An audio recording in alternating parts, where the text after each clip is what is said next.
Assalamualaikum warahmatullahi wabarakatuh. Waalaikumsalam warahmatullahi wabarakatuh. Bismillahirrahmanirrahim. Alhamdulillahi rabbil alamin. Wassalatu wassalamu ala ashrafil anbiya'i wal mursalin, imamil muttaqin, sayyidil ghurril muhajjalin, Sayyidina wa maulana Muhammadin wa ala alihi wa ashabihil mujahidin at-tahirin rahimakumullah. Saudara-saudara yang saya hormati, Nabi Yusuf alaihi salam seorang nabi yang oleh Allah diberikan kecantikan zahir dan juga kecantikan batin. Beliau adalah putra dari Nabi Yakub, dari Nabi Ishak, dan dari Nabi Ibrahim alaihi salam. Artinya, ayah beliau bernama Nabi Yakub, kakeknya adalah Nabi Ishak, dan datuknya adalah Nabi Ibrahim alaihi salam. Ia bersaudara sebanyak 11 orang. Dari orang saudaranya ini hanya satu yang seibu sebapak, yaitu Benyamin. Sedangkan yang lain adalah saudara dari lain ibu. Nah, sejak kecil Nabi Yusuf ini sudah memperlihatkan tanda-tanda bahwa di kelak kemudian hari dia akan tumbuh menjadi seorang besar. Sebab itu wajar kalau ayahnya memberikan perlakuan yang agak istimewa kepada Nabi Yusuf. Dan ini tentu memancing sifat iri dari saudara-saudaranya yang lain. Apalagi pada satu malam Nabi Yusuf di kala remaja itu pernah mimpi. Mimpi ini beliau ceritakan kepada ayahnya. Kata beliau, "Ya abati, inni ra'aitu ahada asyara kawkaba wasyamsa wal qamara ra'aituhum li sajidin." Jadi satu hari Nabi Yusuf cerita kepada ayahnya, "Ayah, saya mimpi." Mimpi apa Yusuf? "Saya melihat dalam tidur saya ada 11 bintang, lalu matahari dan bulan. Saya lihat seluruhnya sujud kepada saya." Ayahnya mendengar mimpi ini, mengerti takwil. Lalu pesan kepada Nabi Yusuf, "Yusuf, mimpi ini jangan kau ceritakan kepada saudara-saudaramu. Mereka sudah punya pandangan yang tidak baik kepada dirimu. Kalau ini kau ceritakan, mungkin akan membahayakan bagi dirimu." Sebab rupanya saudara-saudaranya yang lain ini iri hati kepada Nabi Yusuf yang memiliki keistimewaan dan mendapat perhatian istimewa juga dari orang tuanya. Saudara, kita tahu ini sesuatu yang wajar dalam kehidupan. Pepatah bilang, likulli zi ni'matin mahsudun. Tiap kali kita mendapat suatu nikmat, bakal ada orang yang hasud, iri hati, dengki. Itu watak kehidupan. Kalau kita jatuh miskin, orang tepuk tangan. Kalau kita jadi kaya, orang tanya berdukun kemana. Wajar saja, likulli zi ni'matin mahsudun. Tiap kali kita mendapat suatu nikmat, tentu ada yang hasud, ada yang iri, ada yang tidak senang. Begitu juga halnya dengan saudara-saudara Nabi Yusuf alaihi salam. Dan watak iri hati ini tidak cuma tinggal iri hati, mereka buktikan lewat tindakan konkret.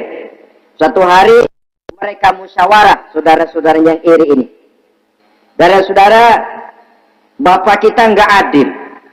Masa Yusuf mendapat perlakuan istimewa? Wa nahnu usbah, sedangkan kita ini golongan yang lebih besar. Dari 12 orang anaknya, masa cuma satu Yusuf yang mendapat perlakuan lebih istimewa? Kita ini yang 11 dianggap angin apa? Nggak adil abah kita ini. Iya, tapi caranya bagaimana? Apa kita omelin bapak? Jangan.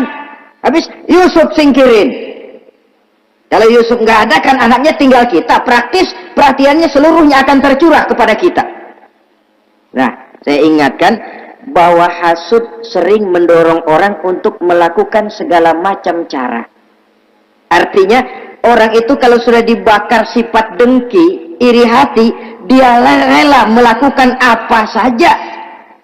Pertama, agar nikmat yang ada pada diri orang lain hilang.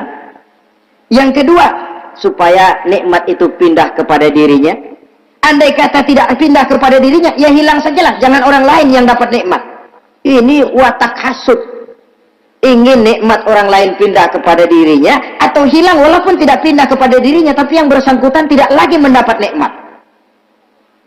Untuk itu segala macam cara akan dilaksanakan.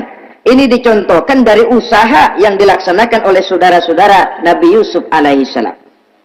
Oke, setuju, kita singkirkan Yusuf. Tapi caranya bagaimana? Gampang. Bunuh saja.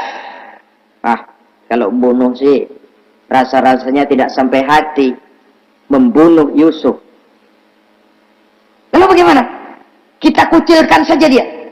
Kita asingkan dari sini, kita buang jauh-jauh supaya dia tidak ada lagi kelihatan dalam pandangan Abah.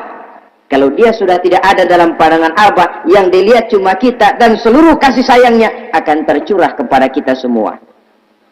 Nah, setujulah kalau itu. Caranya nanti kita atur belakangan. Jadi satu hari permisilah saudara-saudaranya ini kepada Nabi Yakub. Abah, kami permisi mau pergi main-main dan Yusuf akan kami ajak.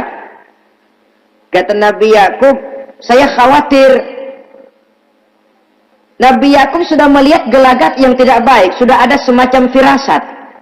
Saya khawatir kalau Yusuf kau bawa, nanti dia akan kena celaka atau dimakan oleh serigala, sedangkan kamu nanti akan lalai. Kata anak-anak yang lain, percaya dah Pak, saya akan jaga. Saya kan saudaranya, masa tega membiarkan Yusuf celaka atau dimakan serigala. Pokoknya aman, sip dah.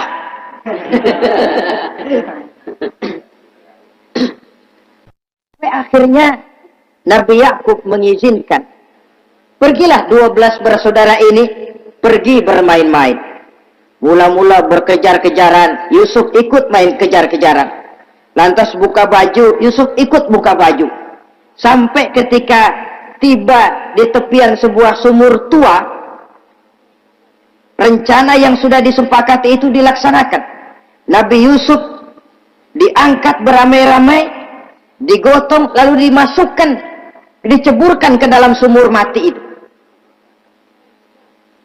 Kemudian baju Nabi Yusuf itu mereka basahi dengan darah kambing. Setelah itu mereka pun pulang menemui Nabi Yakub alaihi salam dengan rasa sedih yang dibikin-bikin. Ini penyakit hasud.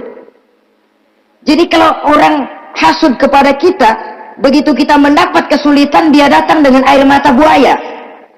Belagak sedih, belagak ikut berduka cita, padahal sih hatinya sorak. Padahal batinnya girang bukan main. Pak, saya ikut berduka cita, Pak, saya ikut sedih. Padahal hatinya biar mampus loh. Ini yang dilakukan oleh saudara-saudara Nabi Yusuf.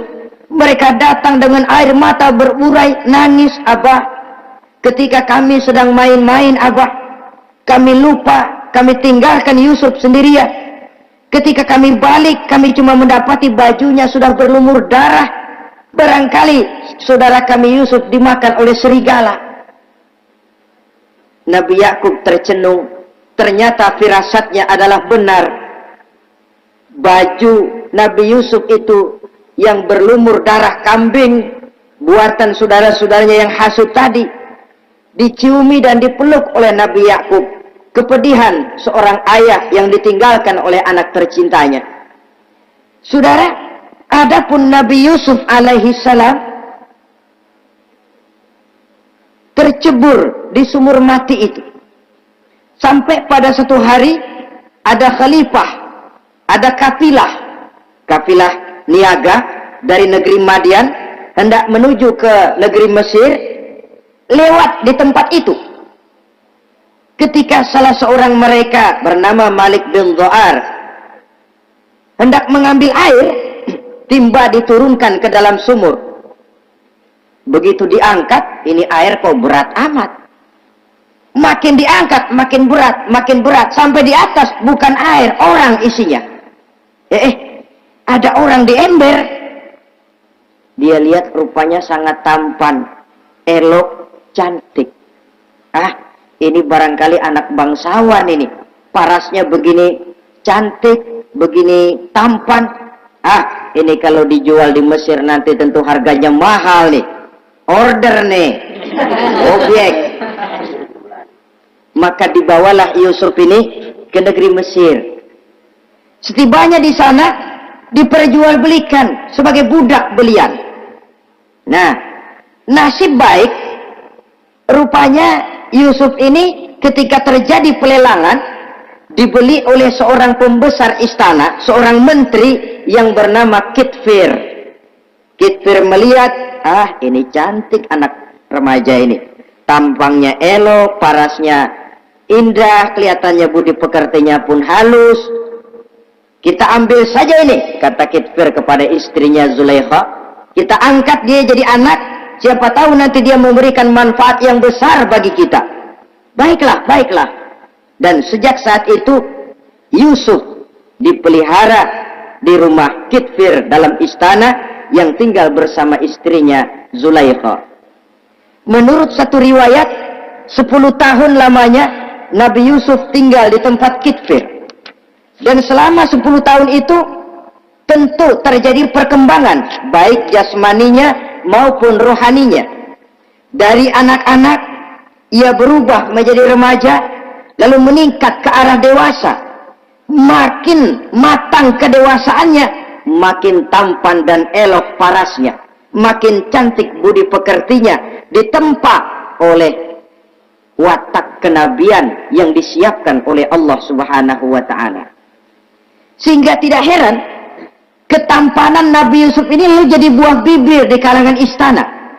Tidak cuma anak perempuan bangsawan, tidak cuma istri para penguasa, sampai kepada kelompok orang awam selalu berandai-andai, kalau saja andai kata umpama saya bisa berdampingan dengan Yusuf, kalau saja kata-kata kalau saja ini keluar dari perempuan-perempuan yang melihat Yusuf alaihissalam. Dan yang unik, kecantikan Nabi Yusuf itu kalau dia berdampingan dengan orang yang jelek, si jelek ini ikut sedikit cantik. Biasanya kan kalau ada orang ganteng duduk berdampingan sama orang jelek, ganteng makin kelihatan kegantengannya, yang jelek makin demek. Itu biasanya. Tapi kecantikan Nabi Yusuf ini tidak mengangkat orang lain. Nah, rupanya yang tertarik kepada ketampanan Nabi Yusuf ini tidak cuma perempuan-perempuan lain, juga termasuk Siti Zulaikha, istri daripada Kitfir, yang merupakan ibu angkatnya. Kalau pada mulanya Zulaikha merawat Nabi Yusuf sejak kecil dengan harapan nanti akan membawa manfaat, setelah dilihatnya makin lama makin tampan, makin lama makin cantik, makin lama makin rupawan, berubah rupanya rasa kasih sayang seorang ibu menjadi kasih sayang seorang perempuan kepada laki-laki. Dia merindukan saat-saat di mana dia bisa mencurahkan rasa hatinya itu kepada Nabi Yusuf alaihi salam. Hampir-hampir nyaris Zulaikha ini, kalau istilah anak muda barangkali, siang jadi kenangan, malam jadi impian. Kemanapun dia pergi, bayangan Yusuf juga yang selalu menggodanya. Selalu ditunggunya saat-saat yang mungkin untuk dia bisa menyampaikan hasrat hatinya kepada Nabi Yusuf alaihi salam. Dan saat itu pun datang. Satu hari Kitfir harus menghadiri persidangan negara. Rumah besarnya lenggang, para pembantu kebetulan tidak seorang pun ada di dalam. Inilah saat yang ditunggu-tunggu oleh Zulaikha. Keluarlah ia dari kamarnya dengan pakaian yang tipis sewarna dengan warna kulitnya, sehingga pakaian dalamnya nyaris tembus. Dengan langkah yang diatur sedemikian rupa, memancing rangsangan, ia datang menghampiri Yusuf alaihi salam. Lalu dengan suara lemas memelas, ia pun memanggil, Yusuf, Ada apa tuanku? Sini yang. Kalau bahasa kita. Melihat, mendengar suaranya yang lain dari hari-hari biasa. Apalagi melihat pakaian Zulaikha yang begitu tipis. Jantung Nabi Yusuf berdetak sangat cepat. Darah mengalir dengan cepat. Maklum, beliau juga manusia, laki-laki, normal terlepas dari kenabiannya. Jantungnya dak-dikduk. Kemari Yusuf, sini. Ada apa tuanku? Sudah lama Yusuf. Lama apa tuanku? Saya memendam rindu kepadamu Yusuf. Siang malam engkau juga yang jadi tumpuan harapan saya. Kemanapun saya pergi seakan wajahmu juga yang saya lihat Yusuf. Tidur saya jadi tak nyenyak. Makan saya tak pernah membawa kekenyangan Yusuf. Tidur yang biasanya mendatangkan semangat seolah semuanya pergi meninggalkan saya Yusuf. Hembusan sepoi pagi mengusap bunga merekah dalam taman yang biasanya membawa keindahan, semuanya telah berganti dengan keindahan wajahmu Yusuf. Sinilah sebentar, penuhi hasrat hati saya. Saya segan tuanku. Segan kenapa Yusuf? Saya tidak mau mengkhianati Tuhan saya yang telah berbuat baik kepada saya. Apakah saya juga tidak pernah berbuat baik kepadamu? Benar, Tuhan juga berbuat baik kepada saya. Tapi pantang saya mengkhianati majikan saya. Yusuf, sekarang kesempatan yang baik. Kitfir, suami saya, sedang menghadiri persidangan penting di negara, di istana, dan rasanya akan lama dia baru kembali. Sementara para pembantu kita tidak ada di sini. Saya malu tuanku, saya segan. Malu kepada siapa? Tidak ada yang tahu, tidak ada yang lihat. Allah. Saya takut, saya malu kepada Allah tuanku. Padahal kalau menurut ukuran hati, Quran menjelaskan walaqad hammat bihi wa hamma biha. Sebenarnya Zulaikha cinta kepada Yusuf, Yusuf pun senang kepada Zulaikha. Iblis sibuk bukan main memasang jerat, pasang besi berani biar pada nyetrum.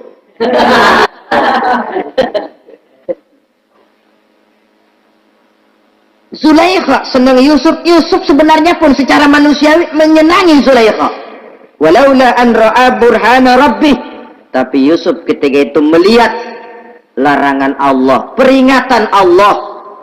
Seolah-olah dia lihat Allah mengatakan, Yusuf, ini letter S. Dilarang parkir di sini. Menurut satu riwayat, Nabi Yusuf melihat ayahnya Nabi Yakub melambai-lambaikan tangan menyetop, seolah-olah melarang dia meneruskan langkahnya. Riwayat lain menjelaskan seolah-olah Nabi Yusuf dibisiki oleh malaikat Jibril. Yusuf, kalau kamu kalah sekarang, kamu sama saja gajah kemasukan semut di kupingnya terus mati. Tapi kalau kamu menang, kamu adalah gajah yang tidak terkalahkan. Ada semut mati oleh, ada gajah mati oleh semut. Alangkah memalukan. Binatang yang begitu besar jatuh hanya oleh binatang yang begitu kecil. Artinya apa? Kau akan jadi orang besar Yusuf. Apakah harus gagal dan jatuh cuma karena bujuk rayu seorang perempuan macam ini? Satu riwayat menjelaskan semacam itu. Sehingga mantap Yusuf, maaf tuanku, saya malu kepada manusia, saya malu kepada majikan, tapi saya lebih malu lagi kepada Allah. Saat ini majikan tidak tahu, orang seorang pun tidak ada yang lihat, tapi Allah pasti lihat. Itu yang saya malu. Ah Yusuf, jangan sok kalem. Mumpung situasi mengizinkan, mubazir nih. Zulaikha pun berangkat pergi ke tempat pembaringan, ke tempat tidur. Lalu dengan pose yang merangsang, aduhai, melambai-lambaikan tangannya, hai tanak, Yusuf sini, Yusuf kemari. Nabi Yusuf dipelihara oleh Allah. Ketika Nabi Yusuf tetap menampakkan keengganannya, Zulaikha jadi berang. Ya namanya istri pembesar ditolak oleh anak muda yang menurut penilaian dia nggak ada apa-apanya. Lu kan kecemplung di sumur, gua pungutin. Cuma sekedar segini aja nggak mau nurutin, kebangetan amat. Bukan Zulaikha kalau nggak nekat. Dia bangun dari pembaringannya, gemes, dia hampiri Yusuf. Kalau cara kita diunyeng Yusuf itu. Dipaksa Nabi Yusuf berlari ke arah pintu, ditarik bajunya dari belakang oleh Zulaikha, sobek belakang bajunya ini. Begitu baju sobek, pintu terbuka, Kitfir suami Zulaikha datang. Orang Arab bilang yumsak mablul, ketangkep basah. Ketangkep basah. Merah pada muka Zulaikha, sementara Kitfir pun matanya merah. Tapi Nabi Yusuf tenang-tenang saja. Ya wong nggak salah, tenang-tenang saja Nabi Yusuf. Bukan tenang karena pengalaman, tenang karena memang tidak berbuat yang negatif. Kadang-kadang ada juga yang tenang tapi pengalaman. Oh buaya itu. Kita ketahuan kepentok, ketangkep hansip, anteng aja. Itu bukan nggak salah, badak. Nabi Yusuf tenang karena memang tidak berbuat salah apapun. Nabi Yusuf tenang karena yakin dirinya benar, sehingga mantap menghadapi kedatangan Kitfir yang sangat tiba-tiba itu. Adapun Zulaikha ketika melihat suaminya berdiri di muka pintu, cepat-cepat dia berubah siasat. Inilah salah satu kelihayan makhluk bernama perempuan. Dia pandai bersalin rupa, dia pandai bermain minyak di atas air. Melihat suaminya datang, roman mukanya pun menjadi sedih. Air mata berurai membasahi pipi. Papa, katanya. Apa balasan bagi orang yang mau menistakan istri papa? Maksudmu apa, Zulaikha? Yusuf gile. Dia mencari kesempatan dalam kesempitan. Dia mau menodai kehormatan saya. Dia hendak memperkosa saya. Kata Nabi Yusuf, bukan saya, Tuan. Saya enggak. Yang benar Yusuf, enggak. Zulaikha yang memaksa saya. Betul Zulaikha, tidak. Yusuf yang memaksa saya. Sampai akhirnya salah seorang dari isi rumah itu memberikan jalan keluar. Tuan Kitfir, begini saja. Sulit memang untuk dilacak kebenarannya. Cuma periksa saja baju Yusuf. Kalau bajunya sobek di belakang, Yusuf benar, Zulaikha salah. Kalau baju Yusuf sobeknya di depan, Zulaikha yang benar, Yusuf yang salah. Nah, apa artinya itu? Kalau bajunya sobek di belakang kan artinya Yusuf kabur, ditarik dari belakang. Tapi kalau bajunya sobek di depan, itu artinya Zulaikha nyakar-nyakarin baju Yusuf dari depan. Lihat saja, pokoknya kalau bajunya sobek di belakang, Yusuf benar, Zulaikha salah. Kalau baju Yusuf sobek di depan, Yusuf salah, Zulaikha benar. Ketika diperiksa, dicek bajunya, betul sobek di belakang. Artinya Yusuf benar, Zulaikha yang salah. Kata Kitfir, Zulaikha, jelas sudah bagaimana kejadian yang sebenarnya. Oleh karena itu, bertaubatlah kamu kepada Allah. Dan kau Yusuf, jangan ceritakan peristiwa aib ini kepada siapapun. Untuk menjaga nama baik kita bersama. Baik Tuan. Saudara-saudara kaum muslimin yang saya hormati. Tapi ya bagaimana? Serapi-rapinya menyimpan barang busuk, toh akhirnya tercium juga. Gosip ini akhirnya tersiar di mana-mana, terutama di kalangan para pembesar. Sehingga kalau kumpul para istri pejabat, Zulaikha jadi bahan gunjingan. Kan main bini menteri demen sama budaknya. Nggak salah apa tuh? Jadi bahan ejekan. Ya sebab tentu ukuran mereka yang belum pernah ngelihat Yusuf, kalau duren ketemu duren dong. Masa duren ketemu ketimun ya bonyok. Artinya nggak seimbang. Masa istri bangsawan tergila-gila sama anak angkatnya, sama budak beliannya, nggak masuk rasio itu. Zulaikha dengar berita macam itu. Sampai dalam hatinya, pantas saja kamu ngenyek saya, kamu meremehkan saya, karena kamu belum pernah lihat potongan Yusuf bagaimana. Akhirnya dalam hati Siti Zulaikha ini timbul semacam dendam.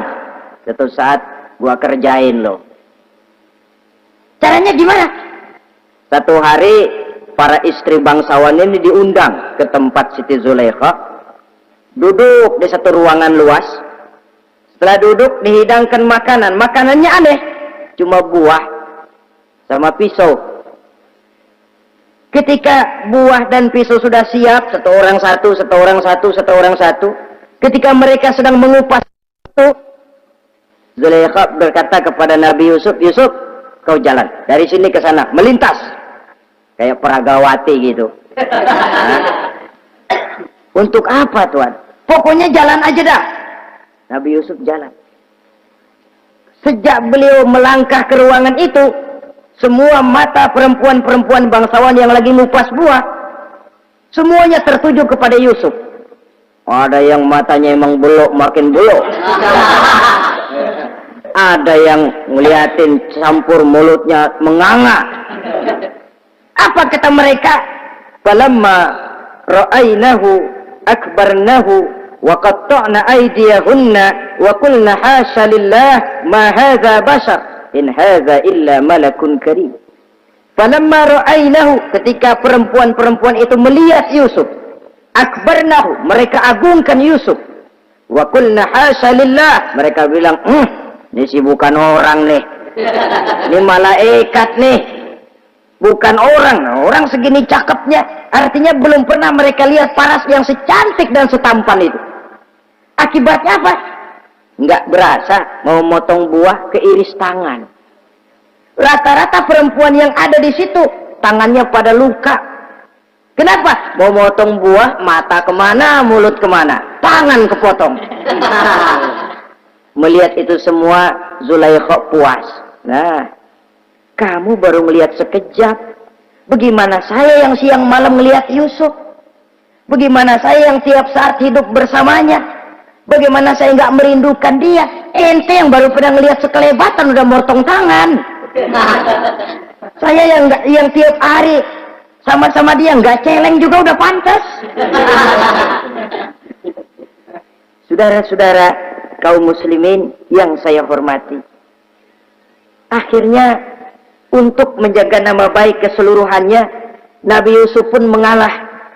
Karena berita ini sudah tersiar, Yusuf dipojokkan, tidak cuma sekedar dipojokkan, beliau dimasukkan ke dalam penjara.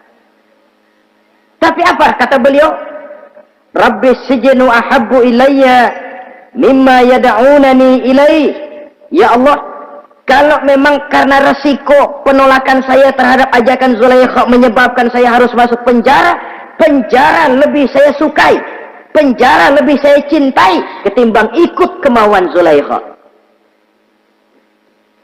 Saudara-saudara, kadang-kadang kita berpikir, kalau kesempatan itu datang kepada kita, mampukah kita menjatuhkan pilihan seperti pilihan Nabi Yusuf ini? Lebih baik penjara ketimbang mengikuti bujuk rayu perempuan untuk melakukan perbuatan yang menyeleweng ini. Ini yang dipilih oleh Nabi Yusuf, tegar. Kalau memang sebagai resikonya saya harus masuk penjara, penjara lebih saya cintai, penjara lebih saya suka daripada mengikuti bujukan Zulaikha. Teguh karena suatu prinsip. Bukankah dalam perjuangan menegakkan akidah, kadang kita mendapat piala, tapi tak jarang kita berhadapan dengan penjara. Kadang kita disanjung, kadang kita dicaci. Itu romantika perjalanan dari yang namanya perjuangan. Tapi pilihan harus ada. ketimbang ikut bujuk rayu perempuan yang mengajak melakukan perbuatan serong, penjara lebih saya cintai. Sudah pada saat hendak diajak tidak ada yang melihat, beliau menolak.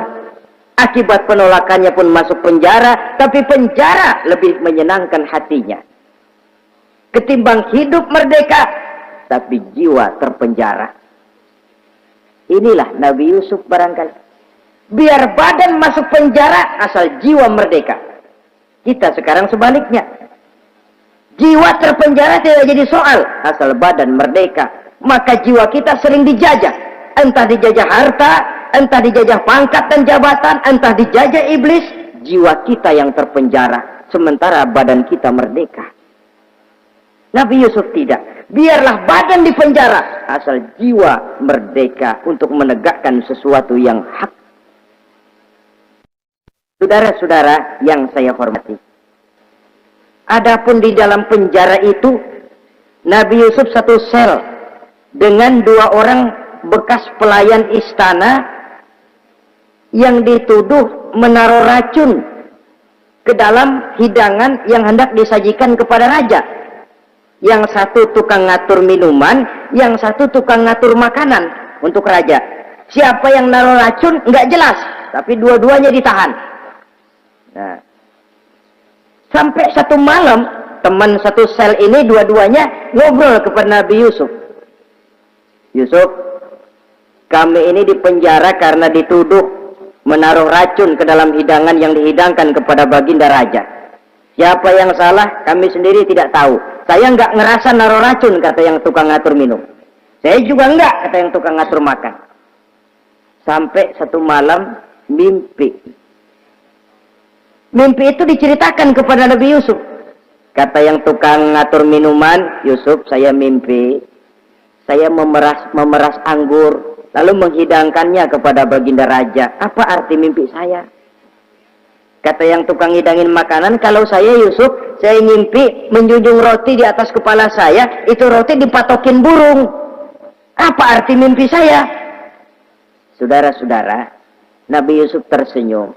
Adapun kamu yang mimpi memerah anggur, kamu akan keluar dari penjara bebas dan akan kerja lagi di istana. Adapun kamu yang mimpi menjunjung roti dipatokin burung, kamu akan dihukum mati, disalib, dan kepalamu akan dipatokin oleh burung. Ini tukang roti ngotot, bisa aja lu ah. Ya lempengan apa ramalannya? Ya bukan soal bisa nggak bisa, lihat aja kenyataannya. Cuma kepada kamu yang tukang ngatur minuman, saya pesan kalau nanti kamu bebas kembali di istana raja, tolong ceritakan ihwal saya kepada baginda raja ini. Saya mendekam di penjara ini tanpa berbuat salah apapun. Baik, insya Allah Yusuf. Dan ketika persidangan memutuskan seperti tepat yang diramalkan Nabi Yusuf, si tukang menghidangkan makanan dihukum mati, si tukang menghidangkan minuman kembali kerja di istana. Tapi begitu kerja, dia lupa sama pesan Nabi Yusuf. Itu biasanya watak orang memang begitu. Kalau dalam keadaan kepepet, macam-macam janjinya. Begitu keadaannya longgar, lupa sama janjinya. Sehingga ada pepatah katanya, nolongin anjing kejepit. Waktu kejepit, kaing-kaing minta ditolongin. Begitu udah rapi ditolongin, yang nulungin bisa digigit. Saudara hadirin yang saya hormati, sampai bertahun-tahun Nabi Yusuf mendekam dalam penjara. Tapi itulah yang menambah kedewasaannya. Maka orang beriman ya, yang mantap nilai imannya, tempat tidak jadi soal. Kadang-kadang dia merasakan penjara lebih indah dari alam terbuka. Banyak orang-orang beriman yang justru di penjara menghasilkan karya-karya besar. Kita tahu misalnya almarhum Hamka justru di penjara bisa menyelesaikan tafsir Al-Azharnya. Salah satu karya besar pujangga terkemuka ini. Macam Hasan Al-Banna, Abdul Qadir Auda, dan banyak lagi tokoh-tokoh Ikhwanul Muslimin merasakan justru penjara itu bagaikan surga.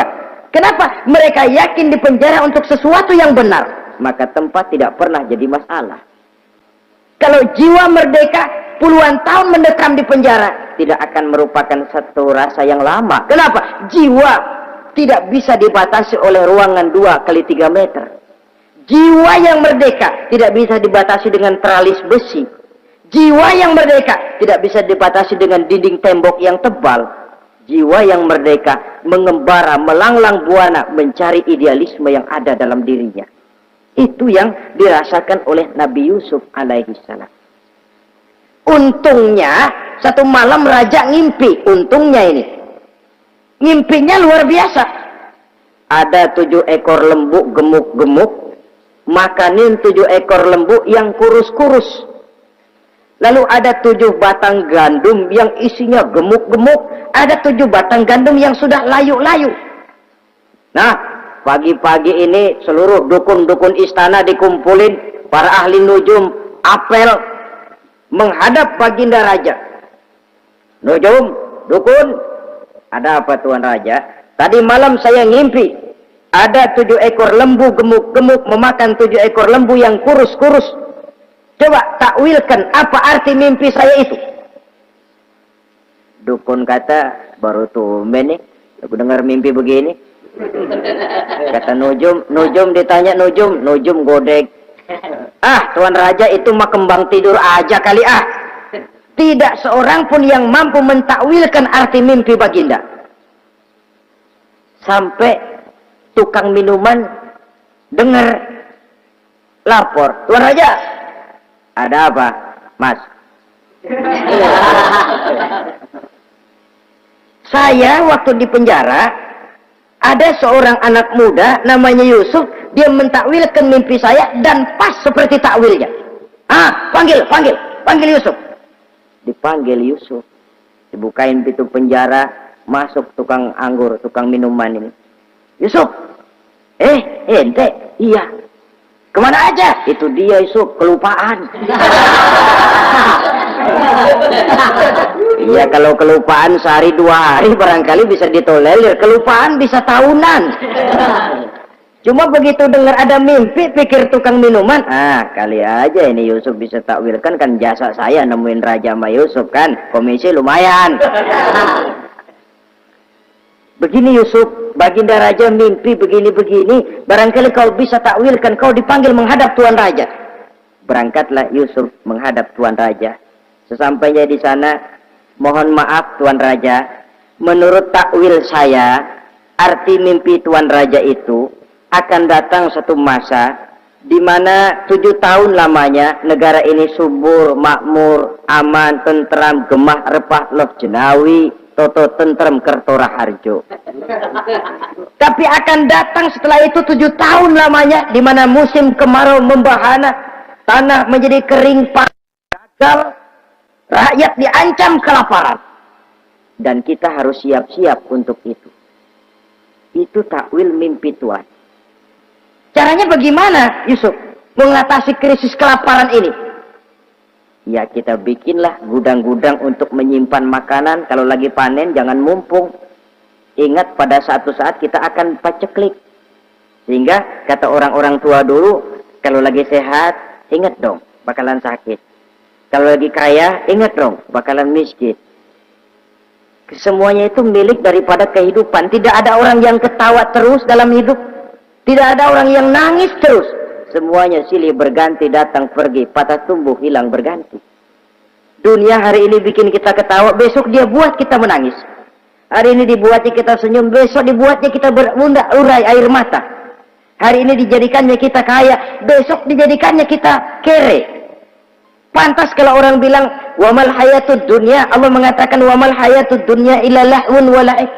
Hidup dunia ini cuma sandiwara. Tiap kita sekarang sedang memegang peranan.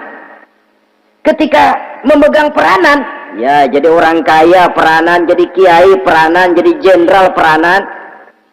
Sama saja dengan wayang golek.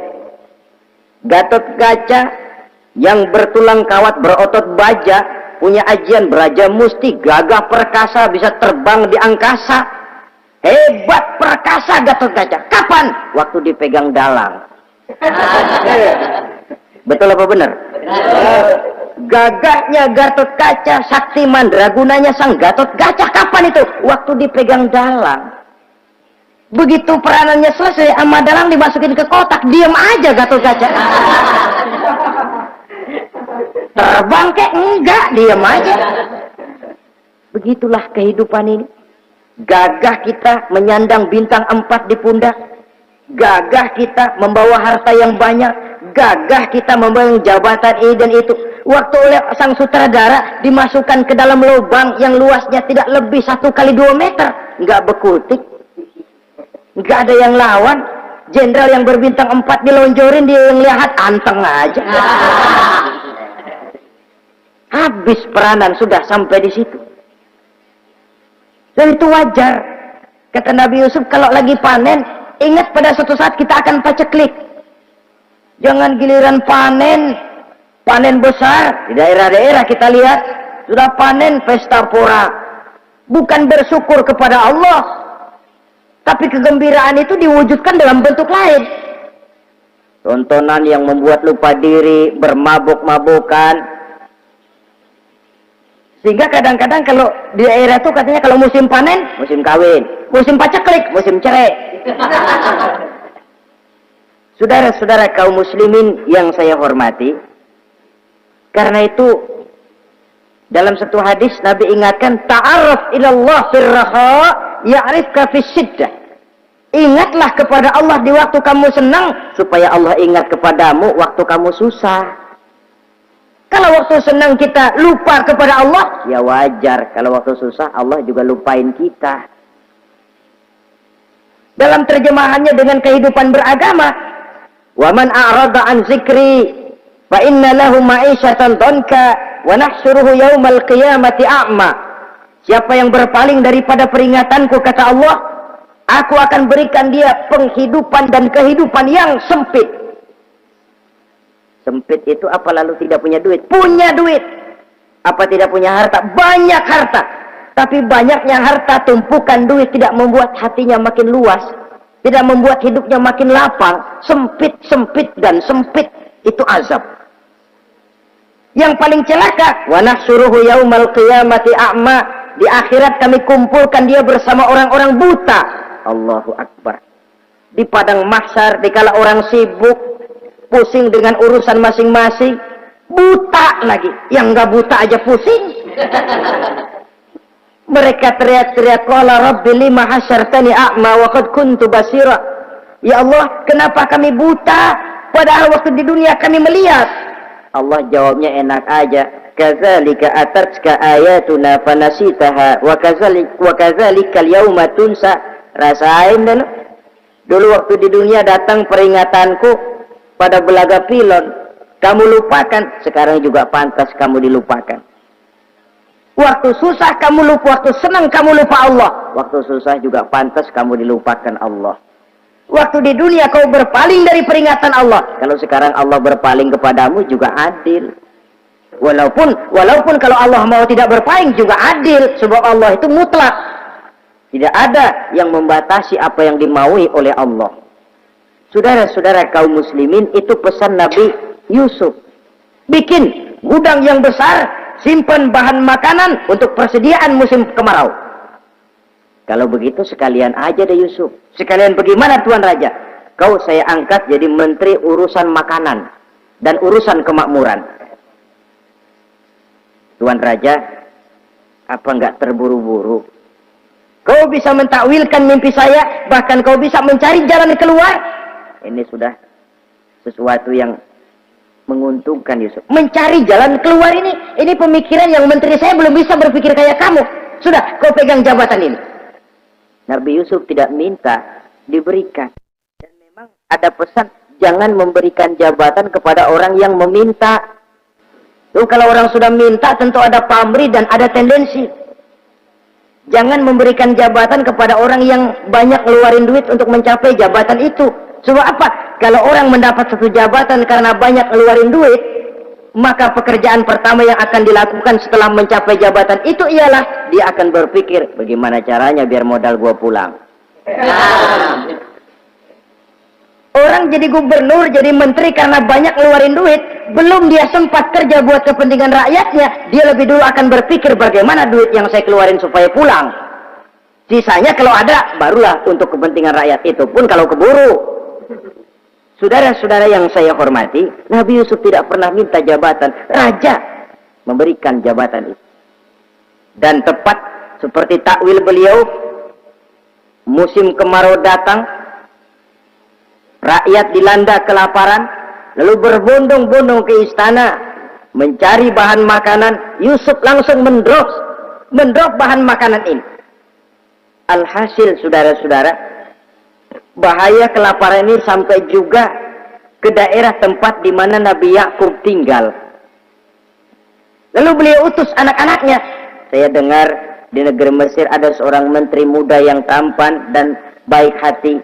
Pergilah kau ke sana dan mintalah makanan darinya. Berangkatlah mereka ini. Saudara-saudara, Nabi Yusuf lihat, ini saudara-saudara saya ini yang dulu nyeburin saya ke sungai. Sekarang pada antri minta jatah makanan.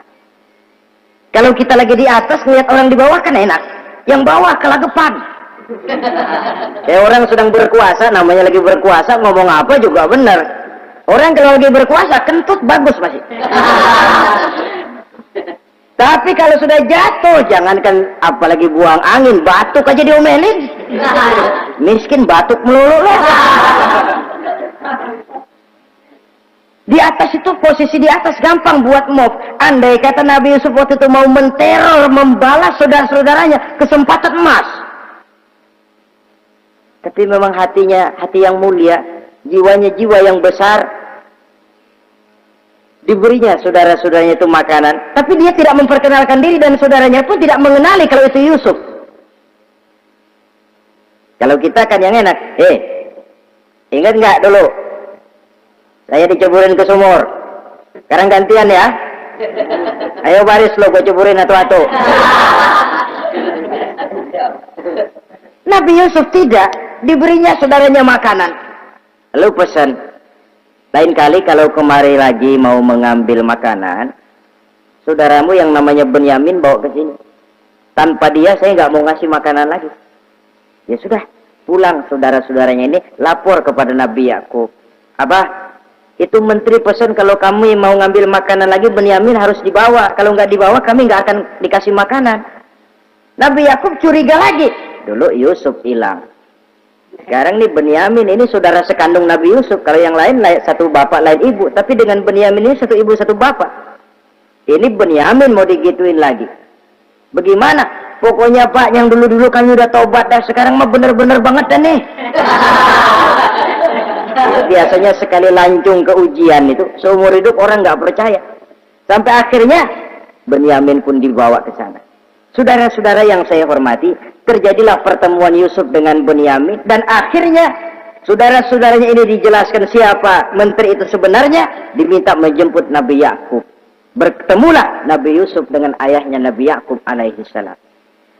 Adapun Kitsir sudah lama meninggal, Zulaikha pun sudah menjadi janda.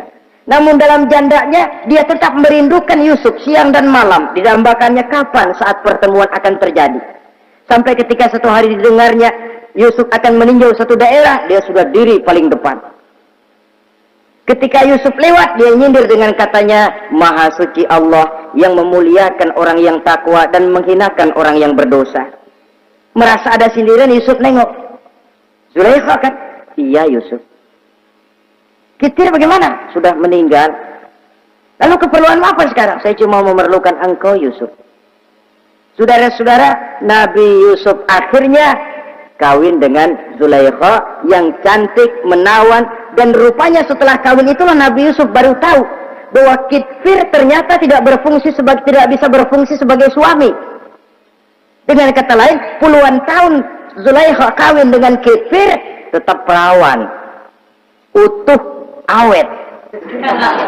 Rupanya Kitsir liwat terus dan numpang liwat, nggak pernah mampir.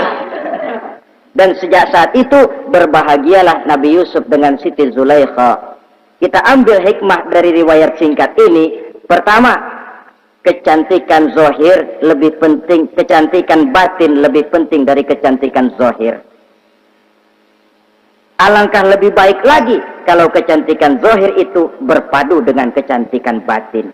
Karena dalam pandangan Islam, Allah tidak menilai manusia dari rupa dan harta, tapi dari hati dan amal perbuatan.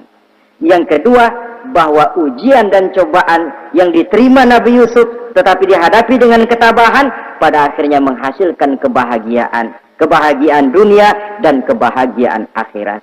Inilah saja pertemuan yang singkat ini, mudah-mudahan ada manfaatnya. Terima kasih atas segala perhatian, mohon maaf atas segala kekurangan. Wassalamualaikum warahmatullahi wabarakatuh.